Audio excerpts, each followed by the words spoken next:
Lay, thank you for bringing up this amazing and important topic. We know we see the Western United States literally on fire right now. We see torrential rains in the Midwest, and we see increasing hurricanes in the Caribbean and facing my home state of Florida.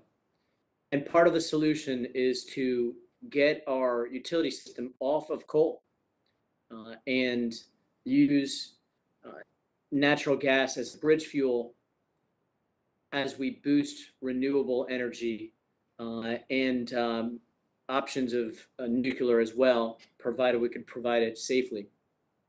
And Puerto Rico can't be left behind in this ongoing effort. In Central Florida and in my district, we know about the coal ash generated by AES on the island very well because there was an effort to store some of it in our district. And we come from an area where we have many folks of Puerto Rican descent, like myself, both from the island and born on the mainland. And as we work on many things, this was one of them we didn't want. It was a huge local opposition to importing coal ash from Puerto Rico to Central Florida, and it was terminated early because of its lack of popularity. Why? Because folks in Osceola County think coal ash is dangerous. And in many ways it is. Our brothers and sisters in Puerto Rico should be treated no differently.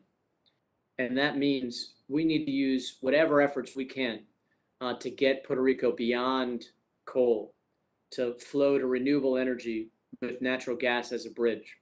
We've heard this over and over and over again on the committee, and we really need to make sure we're utilizing all resources we can, whether it's in the American Jobs Plan and treating Puerto Rico equally, or whether it's with the funding we already passed after Hurricane Maria, nearly $2 billion to help upgrade the grid.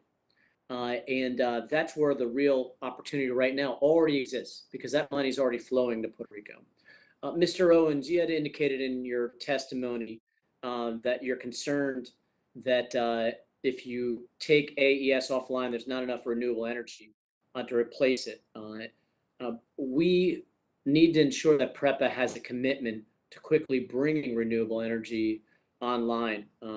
I referenced this several $billion that you'll be getting that'll be flowing through LUMA, the company operating the grid. PREPA wrote a 10-year infrastructure plan for the use of FEMA funds, which has since been adopted by LUMA. Is that correct? That's right. PREPA has a 10-year plan. That is really the integrated resource plan, which was prescribed to us by our regulator. And so LUMA is supposed to comply with that as well. And Mr. Owens, is it true that there's no renewable or battery storage included in that funding? I know we're utilizing natural gas as a bridge, but is there anything for renewables or battery storage right now?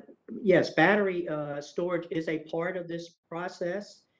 The ultimate goal is by 2025 to have 3,750 megawatts of renewables and 1,500 megawatts of battery backup. So energy storage is a vital part of moving forward with renewables. What about individual solar units, particularly for La Cordillera Central, for the rural areas that we visit town Toro Negro to where they had individual units just in case a hurricane hits? Are you all using this money to invest in some of these decentralized solar units for rural communities in Puerto Rico?